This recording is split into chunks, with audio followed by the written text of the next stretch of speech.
So the Civic here has been out of commission for a couple weeks. Actually, it's been more like a couple months, but what can you do? What the heck is that? After I moved the head to help me fix the strip bolt, I basically went ahead and cleaned it, and once I fixed it, I was able to put it back in, And this thing is not light. and not before I installed brand new gaskets all the way around, from the intake to the exhaust to even the head gasket. Now that the Civic has a brand new set of studs for the exhaust, mind you, they were not that easy to install. Pain in the ass to remove. Ah! Anyway, I replaced brand new gaskets all the way around, and I can go ahead and adjust these valves here, because while I was doing that, I noticed that the intake manifold had a bunch of oil in the ports. And while I read online that that's kind of normal, it's an online forum. I don't know too much about it. I'm gonna go ahead and just double check these valves to make sure everything's okay. Now, I've installed pretty much all the accessories that I took out. It really makes things a lot easier if you use a marker to mark these stuff down. Otherwise, I'd have no idea where the timing is. Just like my life. We got the bracket and the donut gasket installed, brand new, by the way. I just decided to get a new one. And all that's left is just to adjust these valves. And I made this little cheat sheet here. Now the intake side and the exhaust side are a little bit different if you look at the millimeter side. So here I have the intake, and the millimeters is 0.18 to 0.22 millimeters, while the exhaust is 0.23 to 0.27 mils. However, when you look at the inches, they both share 0.009 inches and 0.009 for both of them. So just something I noticed. And I bought these set of feeler gauges on Amazon. So, they're only going to be so accurate. So what I'm going to do is I'm going to shoot for the middle, which is 0.08 for the intake and 0.10 for the exhaust. And that's going to be 20 mils and 25. Now, I'm going to go ahead and check them right now, and we can go ahead and see just how inaccurate they actually are. Now, I will actually have to go ahead and turn the crankshaft manually down at the bottom here under the wheel well, because I have to measure cylinder number 1 when it's in the up position on the cam gear here. Then I can rotate it 90 degrees, and this little tick mark will be in the up position, and I can go ahead and measure cylinder number 3. And so on and so forth based on the order that the manual gives you. And then on the Civic here, I think it's 1, 3, 4, and 2 is the last one. I made little sticky notes so I don't forget. So 2 is going to be the last one. Cylinder number 1 is the first one. Something like that. So the exhaust side is supposed to be between 0.23 millimeters to 0.27. And let's see. This is 0.23. Fit. Too tight. Let's check 0.20. Kinda. I think this is 0.18. Yeah, 18 fits pretty easily. Oh, not on this one. So we're gonna go ahead and have to adjust that. Now, as for the intake, it's supposed to be between 18 mils to 22. So let's go ahead and try 18. Yeah, that's tight. How about 20? Yeah, no.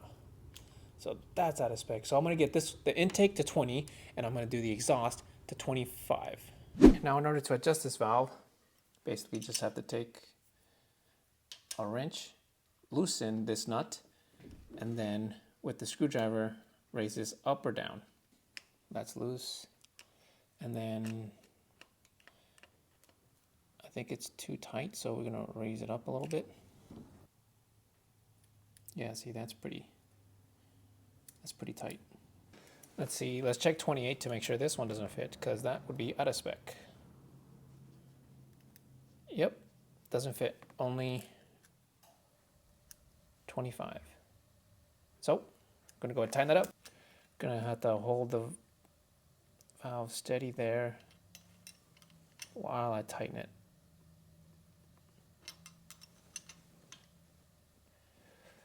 Ooh, I got 16 more to go. 23 definitely fits. 25, 25, and 28. Oh, 28 also fits. What the fuck? Yeah, see, it's a trial and error thing. And this is supposed to be torqued down to, I believe it's 14 Newton meters or 10 foot-pounds. Now we're gonna do this one. crack this bad boy. Oh man, it's tight. There we go. So I think that what I'm going for is I'm going to go ahead and take 28, make sure it goes in there, and then I'll tighten it all the way to make sure it doesn't come out. And then hold it there and just tighten it a little bit more while I check it for 25 millimeters. And that should put me right within spec. Then I gotta hold it here as I tighten it and not move the valve. The little nut is not so easy.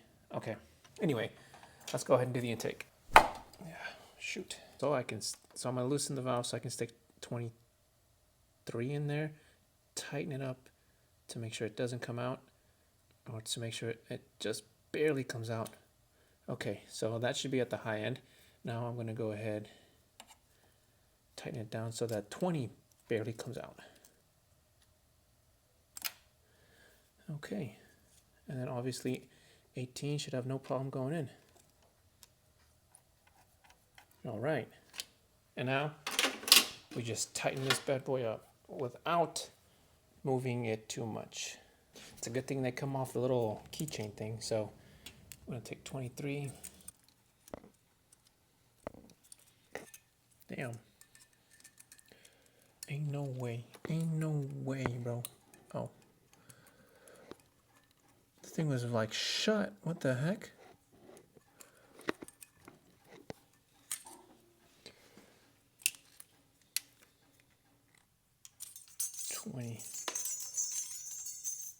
Fuck. This is why you don't take them out. That's 20, and then we'll check it with 18. Yep. 18 checks out. Let's go ahead and tighten this thing up. Oh no, don't strip that. Do not strip these bolts. Idiot, what are you doing? Damn, I think I moved it. I might have moved it. Let's recheck this. For 20, does not fit. Does this fit? No, yeah, see, it's like every time I tighten it, I just lose it. That's probably what happens. This is gonna take a really, really long process. So 18 fits. 18 also fits back here. But I want 20. So we'll go ahead and adjust it. That's it. We are good to go. Cylinder number 1 is done. All that's left to do now is just torque this down to 10 foot-pounds. Hopefully they don't, well, I'll check them after I'm done torquing them down.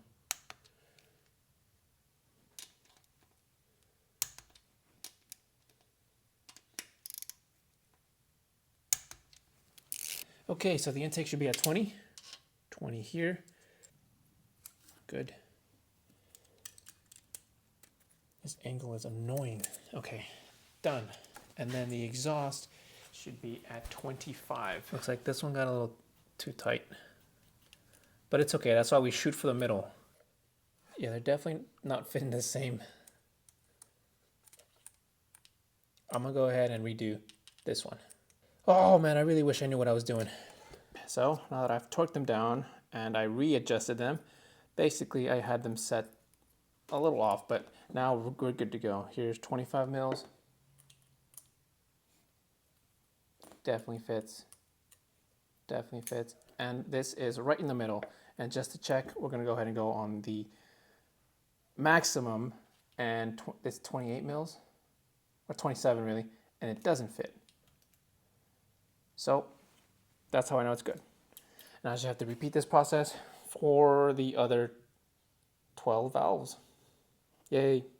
So now that I've rotated the crankshaft manually and the cam gear has spun 90 degrees with the little tick mark flush to the top, we can go ahead and adjust the valves on cylinder number 3.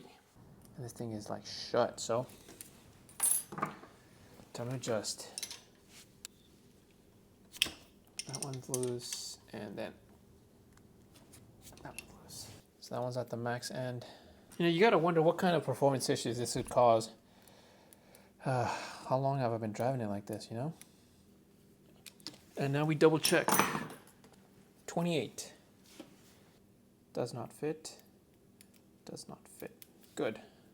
25. Yay.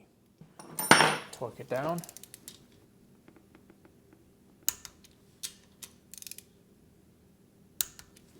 And then we recheck.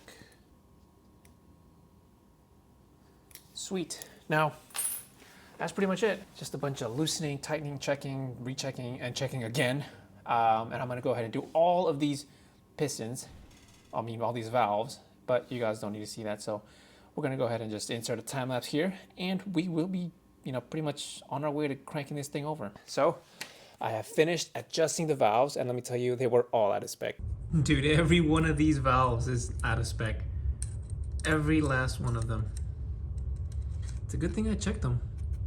Well, looks like I found the one valve that's in spec, and it's at the low end at 23 on the exhaust side. Look at that. This one is not. I told you guys, man, these little Civics run no matter what you do to them. And basically, once I did all that, I actually replaced the gasket that goes on the valve cover here, and as well as the gaskets that go on these spark plugs. So after that, just installed the valve cover, added the new hardware, which hopefully doesn't leak. And I added my ground, installed my spark plugs and the spark plug wires, fastened all the hoses, all the clips, double checked to make sure everything was clipped into place. And I did do an oil change, which the oil filter gave me a lot of trouble. Let's see how quick I can be. Ah, damn it. Fuck you. I almost had it. I almost had it.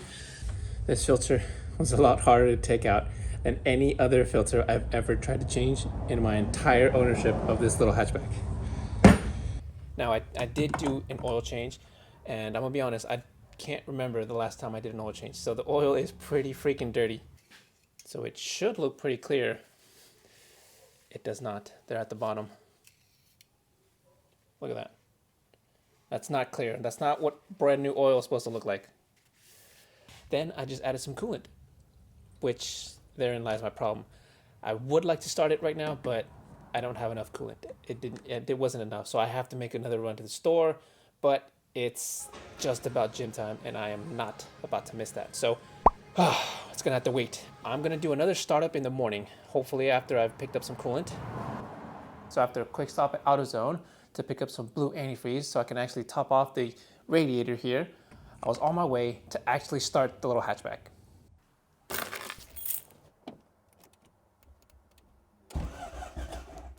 Come on.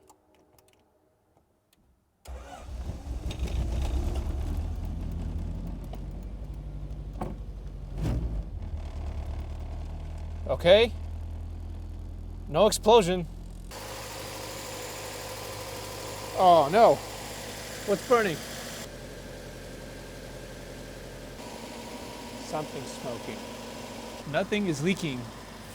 I'm hoping that's just the paint on my new headers, because I did remodel them. And it does look like it's coming from the header, and not the block.